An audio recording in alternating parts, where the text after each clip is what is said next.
दोस्तों आज मैं द बेबी सिटर मूवी को एक्सप्लेन करने वाला हूँ। So now let's explain this movie.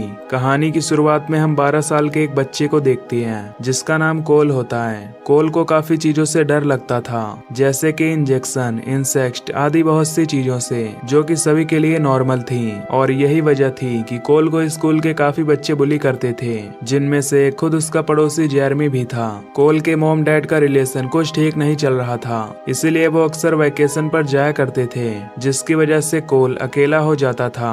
और इसीलिए उसके पेरेंट्स ने कोल के लिए एक बेबी सिटर ढूंढ रखा था जिसका नाम बी था। बी और कोल काफी अच्छे दोस्त थे, लेकिन बी के अलावा कोल की एक अच्छी क्लास फ्रेंड भी थी जिसका नाम मेलेनी था, और वो भी उसकी पड़ोसी थी। अब ऐसे ही एक बार कोल के पेरेंट्स बाहर जा रहे थे और बी को कोल का ख्याल रखना था। अगले दिन जब कोल स्कूल जा रहा था तो मेलेनी उससे कहती है कि बेबी सिटर रात में बच्चों को सुलाकर अपने बॉयफ्रेंड या गर्लफ्रेंड को घर बुलाती हैं ताकि उनके साथ फिजिकल एंजॉय कर सकें। इस बात पर कोल डिसाइड करता है कि आज रात वो जग कर बी पर नजर रखेगा। अब कोल बेबी सिटर को काफी लाइक करता था, इसलिए वो नहीं चाहता था कि कोई दूसरा आकर उसके साथ रिलेशन बनाए। अब घर आने के बाद कोल बी के साथ खेलता है और उसके साथ डांस करता है। अब ये दोनों साथ में डिनर करके मूवी देखते हैं। फिर जब रात के 11 बज जाते हैं तो कोल के सोने का टाइम आ जाता है। तभी सोने से पहले कोल मेलेनी से चैट करता है। मेलेनी उसे याद दिलाती है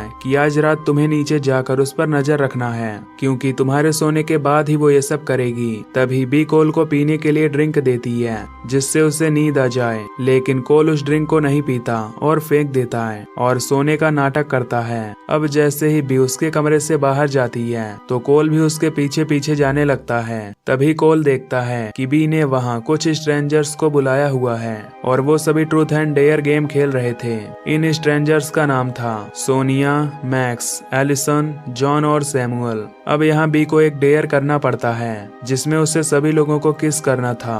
फिर वो एक एक करके सभी के पास जाकर उन्हें किस करती है। लास्ट में जब बी सैमुअल को किस करती है तो अचानक वो उसके सिर पर 2 चाकू घुसा देती है और रूम में मौजूद सभी सैमुअल के ब्लड को एक बर्तन में इकट्ठा करने लगती हैं। ये देखकर हमें पता चलता है कि बी उन सभी स्ट्रेंजर्स के साथ एक सैटेनिक रिचुअल करने वाली है। कोल ऊपर से ये सब देखकर काफी हैरान होता है। इसके बाद बी उन सब के सामने एक बुक रिवील करती है। बी कहती है कि ये एकमात्र ऐसी बुक है जो कहीं भी नहीं मिलेगी, यानी कि एक इकलौती बुक है। अब बी उस बुक में कुछ लाइन पढ़ती है जिसमें लिखा होता है कि इस किताब के एक वर्ष को पढ़ते वक्त उसे बलि दी गई आदमी के ब्लड को इस बुक पर डालना होगा। ऐसा करने से इस कमरे में मौजूद सभी लोगों की कोई एक इच्छा पूरी हो जाएगी, लेकिन इस पूरे प्रोसेस को कंप्लीट करने के लिए उन्हें एक मासूम बच्चे का भी खून चाहिए होगा, और वो मासूम बच्चा कोल ही होने वाला था। इधर कोल ये सब बातें सुनकर काफी डर जाता है और जल्दी से भागकर अपने रूम में जाता है और 991 पर कॉल करता है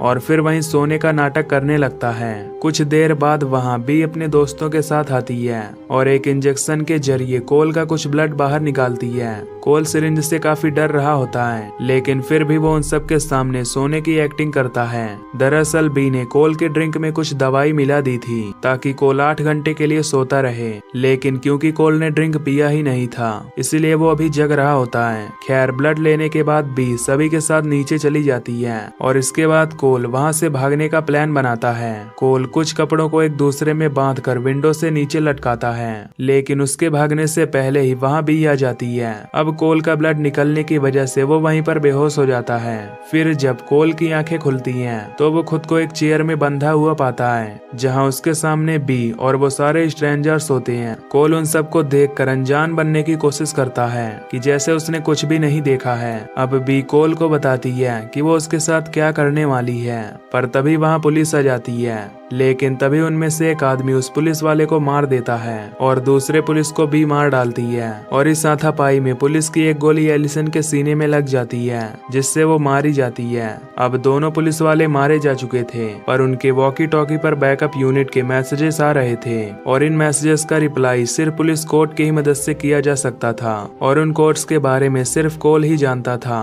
फिर भी कोल को धमकाते हुए वो कोट्स लेती है और मैक्स उस कोट से वॉकी टॉकी पर ये मैसेज पहुंचाता है कि यहाँ पर सब कुछ ठीक है। ये सब देखकर कोल अपनी रस्सी काटकर किसी तरह से वापस से ऊपर वाले कमरे में जाता है और जॉन उसका पीछा करने लगता है, पर तभी उसका पैर सीढ़ियों से स्लिप कर जाता है और उसका सिर नीचे एक नुकीली चीज से टकराता है और वो वहीं पर बुरी तरह मारा जाता है। इधर कोल अपने रूम में जाकर उन्हीं कपड़ों की मदद से विंडो से नीचे आने लगता है। तभी मैक्स उसे पकड़ने के लिए आ जाता है, लेकिन कोल किसी तरह विंडो से नीचे उतर जाता है। नीचे आने के बाद कोल अपने घर के नीचे वाले बेसमेंट में जाकर छिप जाता है, जहाँ पर बहुत सारी चींटियां होती हैं, पर कोल यहाँ भी अपने डर पर कंट्रोल कर लेता है। सोनिया कोल को ढूंढते हुए वहाँ पहुँच जाती है और बेसमेंट के अंदर जाकर उसे ढूंढने लगती है। तभी कोल उसके तरफ फायर रॉकेट छोड़ता है, लेकिन सोनिया किसी तरह उस रॉकेट से बच जाती है। लेकिन कोल बड़े ही चालाकी से सोनिया को वहीं पर लॉक कर देता है और उस पर बग स्प्रे छिड़क देता है। अब आग और उस स्प्रे के आपस में मिलने से एक जोरदार ब्लास्ट होता है, जिसमें सोनिया भी बुरी तरह मारी जाती है। ब्लास्ट की आवाज सुनकर मैक्स वहां जाता है, जो कोल को देखता है। मैक्स कोल का गला दबाकर उसे मारने की कोशिश करता है,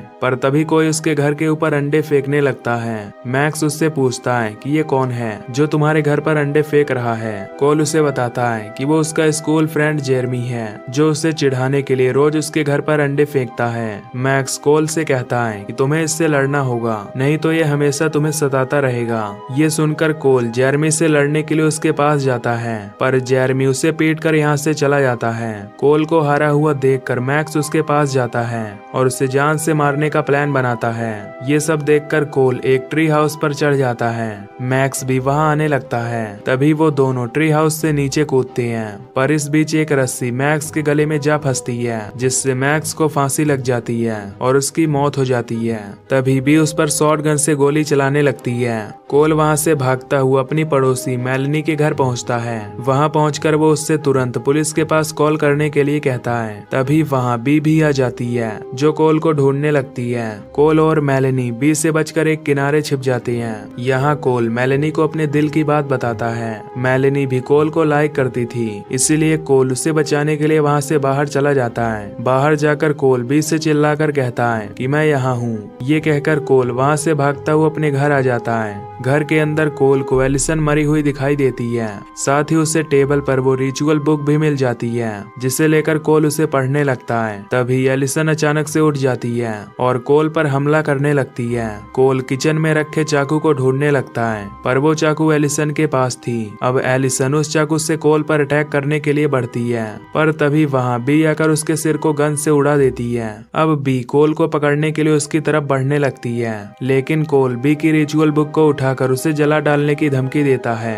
अब क्योंकि ये बुक सिंगल थी, इसीलिए बी कोल को न मारने के लिए तैयार हो जाती है। फिर कोल बी से पूछता है कि तुम मुझे क्यों मारना चाहती हो। इस पर बी कहती है कि उसने रिचुअल के समय शैतान को एक बच्चे की बलि देने का वादा किया है, जिसके बदले में उसे वो सब कुछ मिलेगा जो उसे चाहिए। यहाँ हमें ये भी पता चलता है कि बी ने इस रिचुअल को पहले भी कई बार कर रखा है और कोल पहला इनोसेंट बच्चा नहीं है जिसको बी ने इस रिचुअल में फंसाया है। बी कहती है कि अगर तुम पुलिस को बुलाकर उनसे ये कहो कि बाकी लोग कातिल थे और बी बस उसे बचाने में मदद कर रही थी, तो मैं तुम्हें जिंदा छोड़कर इस शहर से चली जाऊंगी। पर कोल गुस्से में उस बुक में आग लगा देता है। बी उस आग को बुझाने की कोशिश करती है और कोल वहाँ से बाहर आता है। बाहर आकर कोल मेलनी के डैड की गाड़ी चुरा कर तेजी से सीधा उसे अपने घर में ठोक देता है, जिससे बी गाड़ी के नीचे दब जाती है और बी के न चाहते हुए भी वो बुरी तरह मारी जाती है। अब कुछ देर बाद यहाँ कोल के पेरेंट्स और पुलिस भी आ जाती है, जिसके बाद यहाँ सब कुछ नॉर्मल हो जाता है। कोल और मेलनी दोनों साथ मिलकर काफी खुश होते हैं। साथ ही कोल ने ये प्रूफ कर दिया होता है कि उसने अब अपने डर पर कंट्रोल कर लिया है, इसीलिए अब उसे किसी बेबी सिटर की जरूरत नहीं है। इसके बाद हम एक फायर फाइटर को देखते हैं, जो कोल के घर के अंदर चेक करने आया हुआ था।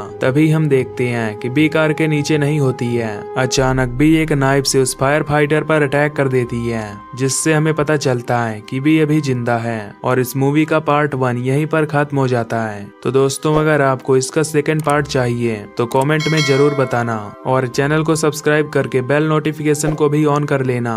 बाकी मैं मिलूंगा आपसे अगली वीडियो में। Till then take care, love you, bye bye.